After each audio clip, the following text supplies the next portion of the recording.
Good morning student. बेटे हमने जितने भी क्वेश्चंस किए वहां पर बेटे हम लोग डिबेंचर्स को लंप सम पेमेंट कर रहे थे कि आपने सारे के सारे डिबेंचर्स को एक ही पॉइंट ऑफ टाइम पर रिडीम कर दिया।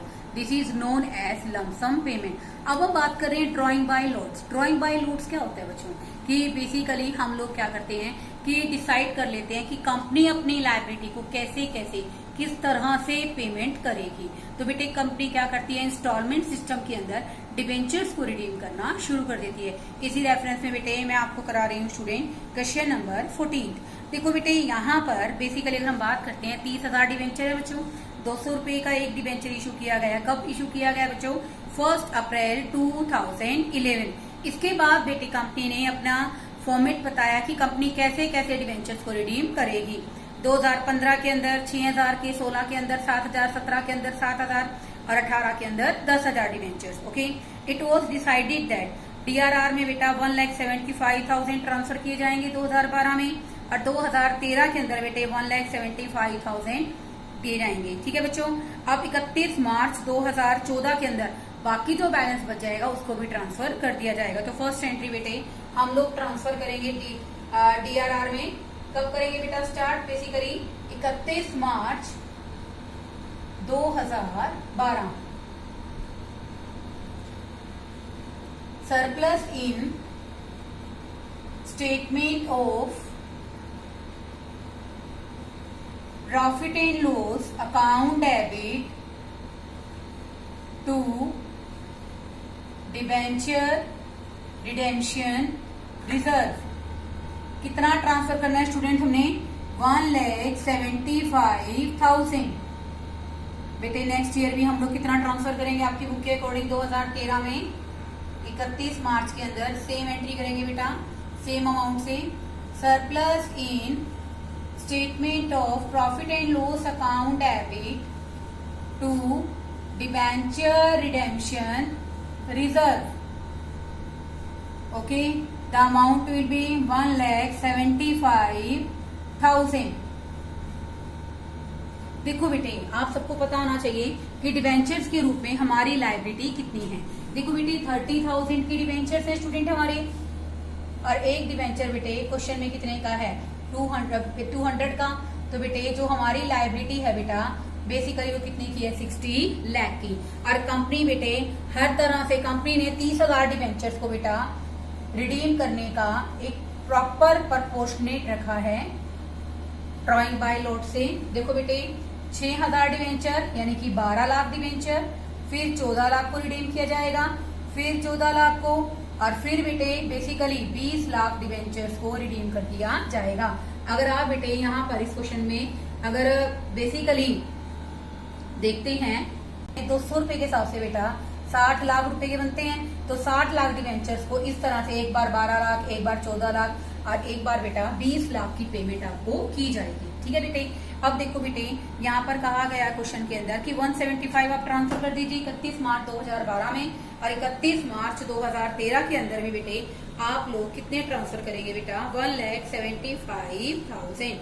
उसके बाद बेटे आप क्वेश्चन के अंदर देखिए कि हमारी required amount of DRR question के अंदर कितनी है, कि हमें क्वेश्चन में कितनी अमाउंट ट्रांसफर करनी है।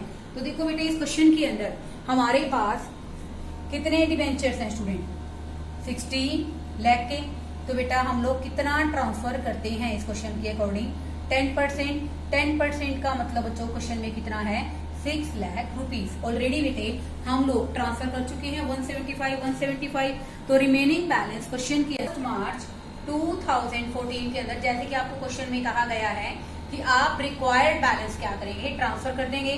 तो बेटा वो कितने का बनेगा? 6 लाख बनते हैं। ऑलरेडी हमने क्वेश्चन के अंदर 3.5 लाख ट्रांसफर कर दिए हैं। तो बेटा हम कितने ट्रांसफर करेंगे? 2,50,000।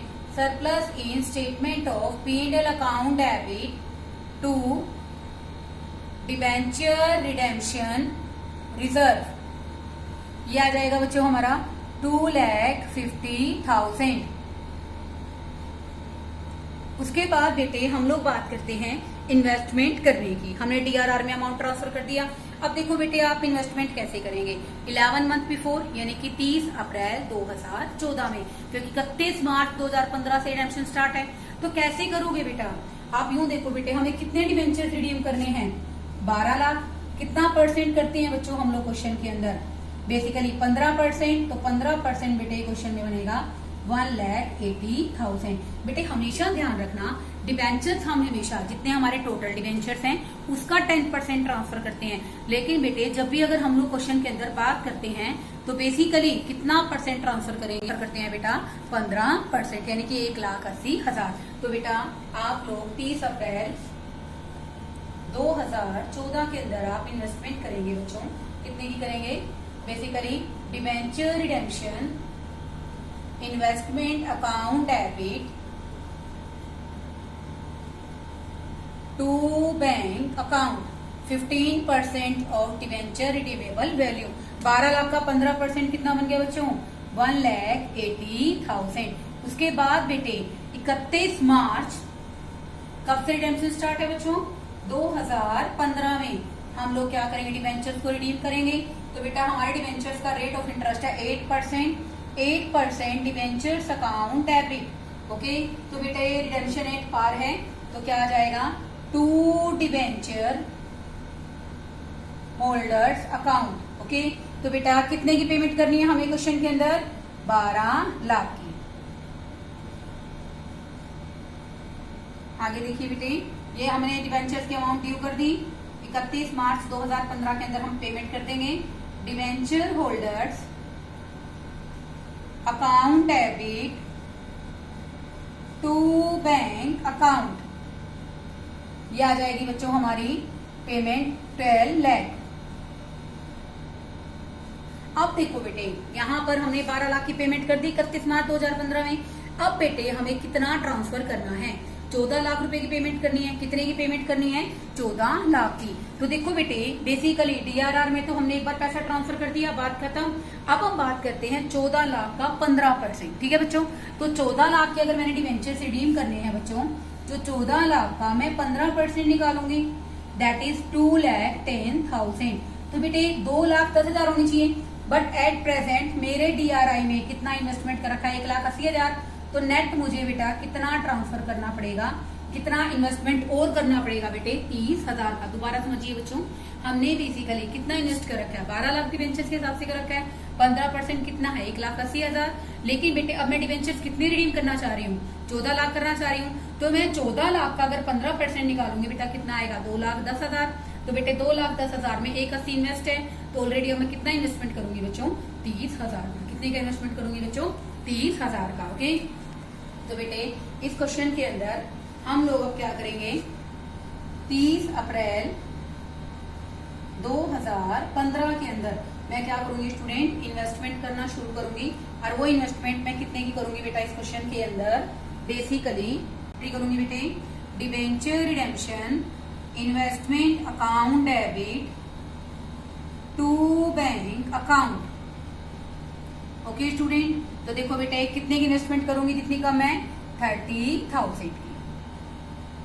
ठीक है बेटे, फिर मैं डिवेंचर्स को रिडीम करूंगी 31 मार्च 2016 में। तो क्या एंट्री बनेगी बेटे? 8% debentures account debit to debenture holder. अब बेटा मैं पेमेंट कितने की करूंगी? यहाँ पर 14 लाख की। कितने की पेमेंट करूंगी बच्चों? 14 लाख की। तो यहाँ पर बेटे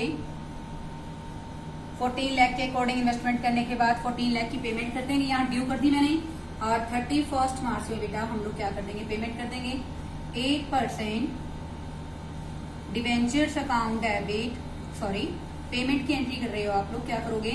debenture holders account debit to bank account. आप बेटे यहां पर पेमेंट करेंगे 14 लाख की।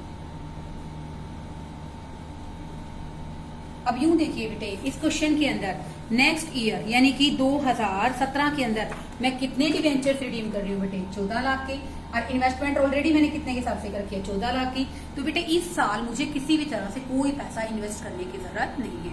तो बेटे मैं क्या करूंगी इस क्वेश्चन में कि सिर्फ और सिर्फ इस साल डिवेंचर होल्डर्स की पेमेंट कर दूंगी, because investment is sufficient according to the payment of debentures. ठीक है बच्चों, सेम एंट्री आप कर देंगे 2017 के अंदर। 31 मार्च 2017 में 8% debentures account debit to debenture holders, okay, 14 lakh. यहां आ जाएगा बच्चों हमारा 31 मार्च 2017 की ही बात कर रही हूँ बेटे। आपने पेमेंट ड्यू कर दिया, अब आप पेमेंट कर देंगे। Debenture holders account debit to bank account payment of debentures in 2017 it's 14 lakh, okay. आगे देखिए बेटे, अब बेटे इस साल के बाद, यानी कि मैं बात कर रही हूँ 2017 तक की पेमेंट होगी 14 लाख की। इस साल बेटे हमें पेमेंट कितने की करनी है बच्चों? 20 लाख की। तो अब बेटा मेरे पास इन्वेस्टमेंट किसके हिसाब से होना चाहिए? 20 लाख के हिसाब से। अगर बेटे मैं क्वेश्चन के अंदर 20 लाख का 15% निकालती हूँ बच्चे, तो वो कितना आता है स्टूडेंट? 3 लाख। बट हमने ऑलरेडी कितना इन्वेस्ट कर रखा है? 2,10,000। तो बेटे अब हम कितने की इन्वेस्टमेंट करेंगे? 90,000 की। ध्यान से देखिए बच्चों, इस साल हमें इन्वेस्टमेंट करने की जरूरत नहीं थी क्योंकि हमारे डिवेंचर्स की रिडेम्पशन की अमाउंट सेम थी। लेकिन बेटे यहाँ मैं कितने के डिवेंचर्स को रिडीम कर रही हूँ? 20 लाख को। तो बेटे नो डाउट बेटे यहाँ पर 20 लाख का 15% कितना बनता है? 3 लाख बनता है। कितना बनता है बच्चों? 3 लाख। तो बेटे 3 लाख हमारा बनता है। ऑलरेडी मैंने कितना इन्वेस्टमेंट कर रखा है? 2,10,000। कैसे पता चला? देखो हमने 1,80 एक बार किया, 30,000 एक बार किया, कितना हो गया? 2,10,000। तो होना कितना चाहिए बच्चों? 3 लाख। तो मैं क्या करूंगी बेटा? 90,000 और इन्वेस्ट कर दूंगी। कब बेटा? 30 अप्रैल 2017। ठीक है बेटे। तो यहाँ पर मैं एंट्री करूंगी 30 अप्रैल 2017 के अंदर debenture redemption investment account debit to bank account amounting rupees 90,000। ठीक है बच्चों, कितने की इन्वेस्टमेंट करेंगे? 90,000 की। तो बेटे तो बेटा 31 मार्च 2018 को जब मैं 20 लाख डिवेंचर्स की पेमेंट करूंगी, तो उस दिन बेटे मैं इन डिवेंचर्स की जो इन्वेस्टमेंट मैंने की है उसको मैं एन कैश कराऊंगी। कैश में कन्वर्ट करने के लिए हम लोग क्या एंट्री करेंगे बेटा? 31 मार्च 2018 में। ओके। तो बेटा क्या एंट्री बनेगी इस क्वेश्चन के अंदर? हमारे पास सारी अमाउंट आ जाएगी, पूरी इन्वेस्टमेंट हम लोग एन कैश करा लेंगे। Bank account debit to debenture redemption investment. Okay. तो बेटा बेसिकली कितने की इन्वेस्टमेंट है? टोटल 3 लाख की। तो बेटा 3 लाख की इन्वेस्टमेंट हम लोग क्या करा लेंगे बच्चों? एन कैश करवा लेंगे। और बेटा 31 मार्च 2018 के अंदर ही हम लोग पेमेंट ड्यू करेंगे और पेमेंट कर देंगे। क्या एंट्री करेंगे बच्चों हम लोग? 8% debentures account debit to debenture holders account. Okay. कितने की पेमेंट करनी है स्टूडेंट हमें इस साल? 20 लाख की। उसके बाद debenture holders account debit to bank account, ये आ जाएगी बच्चों हमारी 20 लाख की। उसके बाद बेटे हम लोग एक लास्ट एंट्री करेंगे, transfer the journal reserve debenture redemption reserve to journal reserve. तो बेटे 31 मार्च 2018 के अंदर ही बेटे हम लोग क्या करेंगे? डीआरआर को ट्रांसफर कर देंगे, debenture redemption reserve account debit to general reserve. Student हमने कितना पैसा ट्रांसफर किया था? काउंट कर लीजिए। हमारे बेसिकली 60 लाख की लायबिलिटी थी बच्चों, तो 60 लाख का 10% कितना ट्रांसफर किया था बच्चों? मैंने 6 लाख। बेटे आप एक बात ध्यान रखना, जैसे इस क्वेश्चन के अंदर तो बेटा हर बार हमने ज्यादा से ज्यादा डिवेंचर्स की पेमेंट की है। जैसे एक बार हमने की 12 लाख की, नेक्स्ट ईयर की 14 लाख की, उससे नेक्स्ट ईयर 14 लाख की, उससे नेक्स्ट ईयर 20 लाख की। अगर बेटे किसी केस के अंदर डिवेंचर्स की जो इन्वेस्टमेंट की अमाउंट है अगर कम हो जाती है, जैसे मान लो 12 लाख के बाद अगर मैं 10 लाख की पेमेंट करती हूँ, तो बेटे 2 लाख का 15% निकाल के मैं उन डिवेंचर्स की इन्वेस्टमेंट को सेल भी कर सकती हूँ, जैसे मैंने तो हर बार परचेज की है। ओके। आप चाहें बेटा अगर आपकी इन्वेस्टमेंट डिवेंचर रिडेम्पशन से ज्यादा है, अमाउंट से ज्यादा है, then you can sell the debenture redemption investment. बेटे in your book there is a mistake because in at every level debenture redemption reserve it transfer to the general reserve. बेटे आपको general reserve हर entry के बाद, हर payment के बाद transfer करने की जरूरत नहीं है। आप पूरा क्वेश्चन करने के बाद पूरा डीआरआर का पैसा जनरल रिजर्व में एक साथ ट्रांसफर कर सकते हैं। क्यों कर सकते हैं बेटे? ऐसा जरूरी नहीं है कि कंपनी हर बार डिबेंचर रिडेम्पशन रिजर्व का पैसा जनरल रिजर्व में ट्रांसफर करेगी। कंपनी एक बार में ही ट्रांसफर करेगी, क्योंकि बेटे कंपनी ऐसा इसलिए नहीं करती है क्योंकि बेटे कंपनी देखती है कि हमारे पास प्रॉफिट की पोजीशन क्या है क्या नहीं है, उसके अकॉर्डिंग ही कंपनी अपनी जनरल मीटिंग के अंदर डिसाइड करती है कि मुझे कितना पैसा जनरल रिजर्व में ट्रांसफर करना चाहिए और कितना नहीं करना चाहिए। तो इसलिए बेटा आप टोटल अमाउंट को ही जनरल रिजर्व में एक बार ही ट्रांसफर करेंगे। बेटे इस वीडियो के साथ आपका चैप्टर कंप्लीट हो जाता है। अगर आपको फिर भी कोई डाउट रहता है तो आप मुझसे पूछ सकते हैं। Okay, thank you students.